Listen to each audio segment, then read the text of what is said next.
इसी बीच बड़ी खबर मिल रही है। झालावाड़ स्कूल हादसे के बाद सरकार एक्शन में नजर आ रही है। जर्जर स्कूल भवनों के लिए 170 करोड़ रुपए का फंड मंजूर किया गया है। 1936 सरकारी स्कूल भवन जो है उनकी मरम्मत इस राशि से होगी। राजस्थान स्कूल शिक्षा काउंसिल की तरफ से प्रशासनिक मंजूरी इसे लेकर के दी गई है। 1936 सरकारी स्कूलों की मरम्मत करने को लेकर के सरकार की तरफ से 170 करोड़ रुपए का फंड मंजूर किया गया है।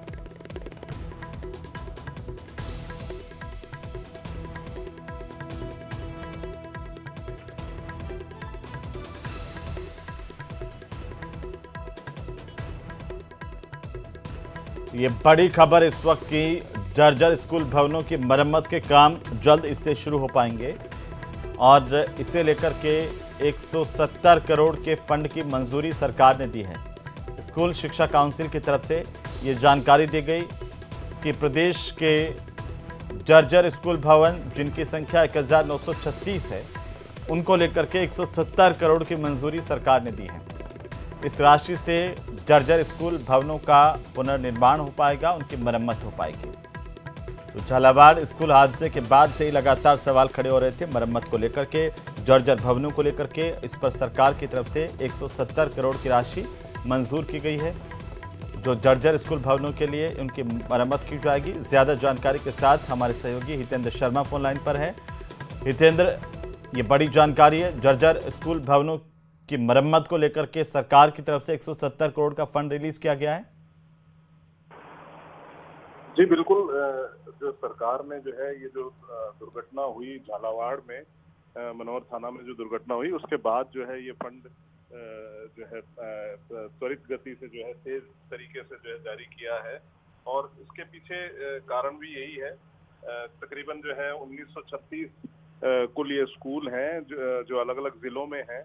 सभी जिलों के 1936 स्कूल हैं जिनके लिए 170 करोड़ रुपए का जो है एक बजट जारी किया ताकि इनको अच्छी तरह से इनकी स्कूलों की मरम्मत हो सके और किसी तरह की कोई खतरे जैसी कोई बिल्डिंग्स ना रहें जिनमें कोई खतरा हो रहने में बैठने में। तो इसके लिए जो सरकार ने और ख़ास तौर पर जो शिक्षा विभाग है उसने ये फंड जारी किया। लेकिन इसके अलावा भी जो है हम देखते हैं कि सभी तरह के भवन, सिर्फ स्कूल नहीं और भी डिपार्टमेंट्स के ऐसे भवन हैं, आंगनबाड़ियों के भवन हैं जो काफ़ी जर्जर हैं। आंगनबाड़ियों के तो काफ़ी भवन जो है ऐसे हैं जो अबेंडन कर दी गई हैं, छोड़ दी गई हैं, बिल्डिंग छोटी मोटी जो बिल्डिंग बनी है। तो बिल्कुल हितेंद्र, बहुत शुक्रिया तमाम जानकारी के लिए। नजर बनाए रखिए, अपडेट हम आपसे लेते रहेंगे। और इसी बीच उदयपुर से बड़ी खबर मिल रही है जहां पर जिले के 50 स्कूल भवन गिराने का फैसला किया गया है। 2 दिनों में ये 50 जर्जर स्कूल भवन ध्वस्त किए जाएंगे। जिला कलेक्टर ने 50 स्कूल भवन गिराने का फैसला किया। किसी भी हालत में जर्जर भवन इस्तेमाल नहीं करने के निर्देश दिए गए हैं। बड़ी खबर इस वक्त की उदयपुर से। उधर दौसा जिले के सिकराय में जर्जर स्कूल भवनों को लेकर बीजेपी कांग्रेस आमने सामने है। पूर्व मंत्री ममता भूपेश ने मौजूदा बीजेपी के विधायक विक्रम बंसीवाल पर निशाना साधा, तो वहीं बंसीवाल ने भी पलटवार करते हुए कहा कि अगर कांग्रेस की सरकार ने काम किया होता तो 1.5 साल में भवन इतने बदहाल नहीं होते। सियासत अब आंकड़ों की जंग में बदल गई है।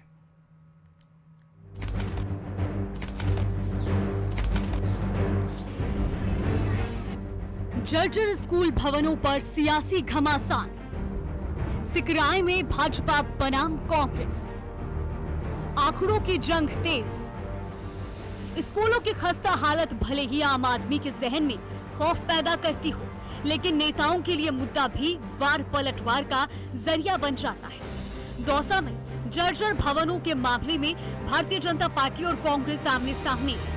सिकराय में स्कूलों की दरख्ती दीवारों को लेकर एक तरफ जहां पूर्व मंत्री ममता भूपेश वर्तमान विधायक विक्रम बंसीवाल पर पलटवार कर रही है, तो वहीं विक्रम बंसीवाल भी पलटवार करते नजर आ रहे हैं।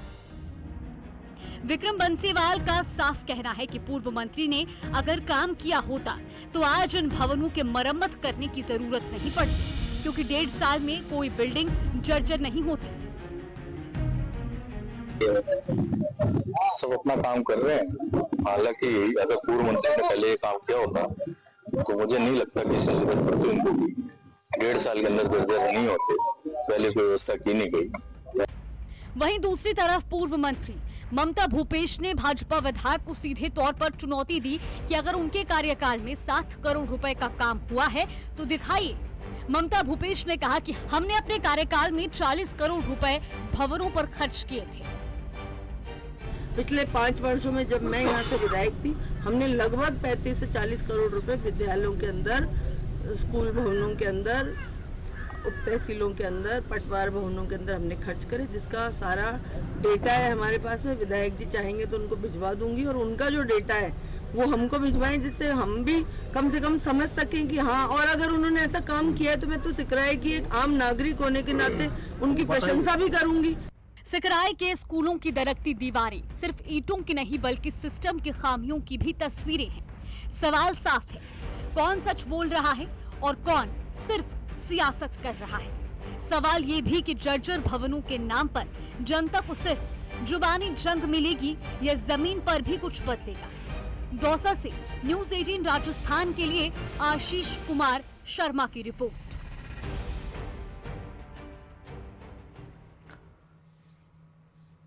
तो वहीं मौसम के कारण प्रदेश के कई जिलों में सरकारी और निजी स्कूलों में 2 दिन का अवकाश रखा गया। 30 और 31 जुलाई को प्रदेश के कई जिलों के स्कूलों में अवकाश रहेगा। इस वक्त की सबसे बड़ी खबर है। इसके अलावा आंगनबाड़ी और मां बाड़ी केंद्रों पर भी अवकाश होगा। जिन जिलों में स्कूलों में छुट्टी होगी उनमें टोंक, भीलवाड़ा, बूंदी, डूंगरपुर, सवाई माधोपुर, उदयपुर का नाम शामिल है। यानी कि टोंक, भीलवाड़ा, बूंदी, उदयपुर, सवाई माधोपुर में छुट्टी रखी जाएगी, जहां प्रशासन की तरफ से फैसला किया गया है 1 से लेकर 12वीं कक्षा तक के बच्चों की छुट्टी रहेगी। मौसम की वजह से स्कूलों की छुट्टियां कई जिलों में की गई हैं। 30 और 31 जुलाई को 2 दिन का अवकाश इन स्कूलों में रहेगा।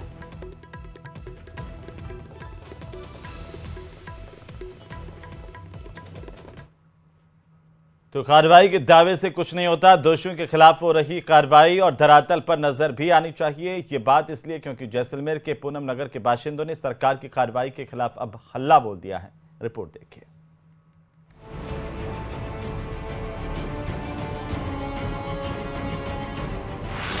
जैसलमेर के पूनम नगर के बाशिंदों की हुंकार, एक्शन के नाम पर लीपापोती कर रही सरकार, बेगुनाहों को साबित कर रही कसूरवार। जैसलमेर जिले के पूनम नगर गांव के सरकारी स्कूल में सोमवार को हुए हादसे के बाद ग्रामीणों में जबरदस्त आक्रोश है। दरअसल हवा के तेज झोंके से पिलर गिर जाने के कारण यहां एक छात्र की मौत हो गई थी, जिसके बाद सरकार ने ग्राम विकास अधिकारी के बाद स्कूल की कार्यवाहक प्रधानाचार्य को भी निलंबित कर दिया। इसके विरोध में ग्रामीणों ने गांव के दोनों सीनियर सेकेंडरी स्कूल पर ताला जड़ दिया। ग्रामीणों का आरोप है कि असल दोषियों को बचाकर बेगुनाहों को फंसाया जा रहा है। एक तो हमने हमारा बच्चा खोया, उसके बाद में बच्चियों को स्कूल में जो पढ़ाई शिक्षा दे रही थी उस मैडम को भी यहाँ से ले गए। इस वजह से हम ग्रामीणों सभी ने मिल करके ये निर्णय लिया है, रात को 11 बजे तालाबंदी कर रहे हैं। बिल्कुल ईमानदार, कर्मठ, इसी मैडम के कारण विद्यालय चल रहा है। संचालन आलीशान कर रही है, कोई कमी नहीं है। यदि इस निर्दोष मैडम को इस तरह से निलंबित किया गया तो ये अन्याय है, बिल्कुल न्याय संगत नहीं है।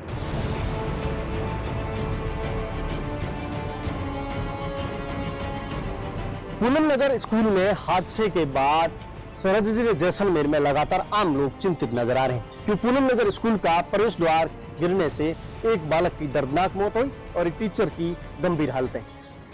हादसे के बाद जिला प्रशासन ने जिले के सभी स्कूल और आंगनवाड़ी केंद्रों में 29 से 31 जुलाई तक छुट्टी घोषित कर दी है। इस दौरान सभी अधिकारी भवनों की गहन जांच करेंगे और क्षतिग्रस्त भवनों की मरम्मत के लिए लिस्ट बनाएंगे ताकि फिर कोई हादसा न हो। इधर पूनम नगर स्कूल में हुए हादसे के बाद न्यूज़ 18 राजस्थान की टीम ने वार्ड नंबर 16 में स्थित महात्मा गांधी राजकीय विद्यालय का रियलिटी चेक किया। इस स्कूल में लगातार जो भवन है उसकी दुर्दशा है। मैं कैमरामैन से आग्रह करूंगा वो पूरा दृश्य एक्चुअली तस्वीरों में दिखाएंगे। देखिए जो इसका जो छत है उसकी क्या हालात हो सकती है। पिछले कई सालों पूर्व ये छत बनी है, बिल्डिंग बनी है, उसकी रिपेयरिंग समय पर नहीं होने के या फिर शिक्षा विभाग के अधिकारियों की लापरवाही हो सकती है या शिक्षा विभाग के पास फंड नहीं हो। मैं लगातार कैमरामैन से आग्रह करूंगा दृश्य दिखाएंगे, क्योंकि जो पूनम नगर का हादसा हुआ उसके बाद एक माँ ने, विधवा माँ ने अपने पुत्र को खो दिया है, उसको लेकर वो सदमे में है।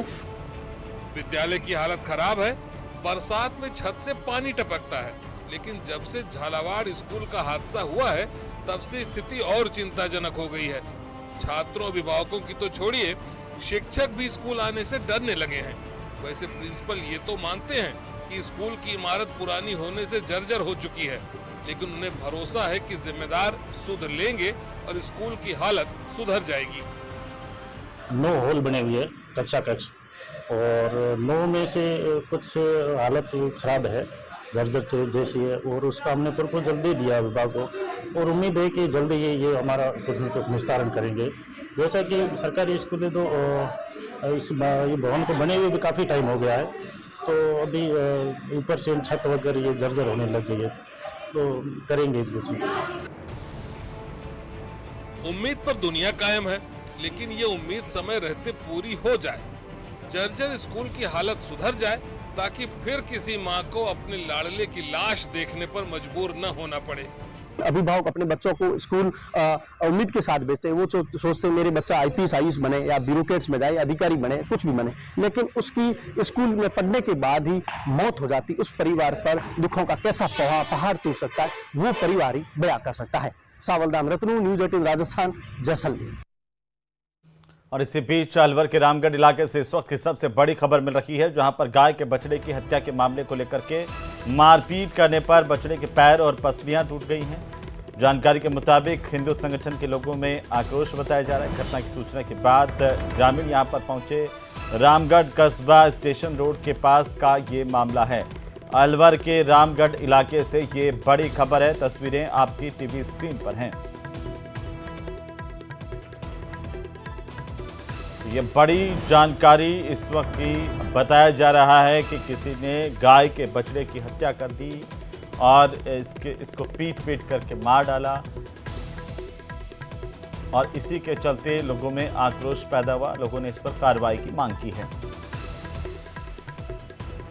तो लोगों का कहना है कि किसी ने बछड़े के पैर पर चोट मारी और इससे पैर टूट गए और पसलियां टूट गई, इससे इसकी मौत हो गई।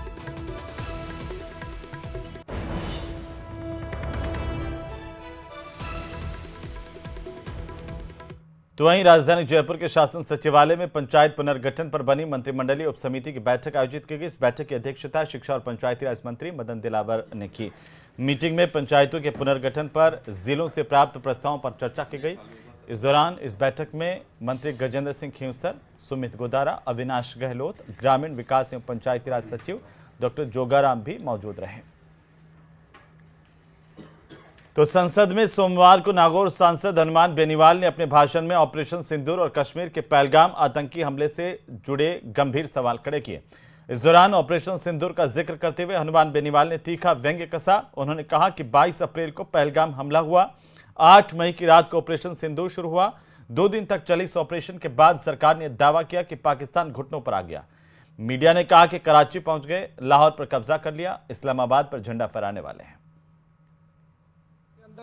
जिन महिलाओं के सामने जिनकी नई नई शादी हुई, उनके पति की हत्या की, बच्चों की, महिलाओं की, और ये घृणित करते पाकिस्तान द्वारा जिन आतंकवादियों को पनाह दी जाती है, जिस आतंकवाद का पोषण पाकिस्तान कर रहा है, और उसके उधर बूंदी में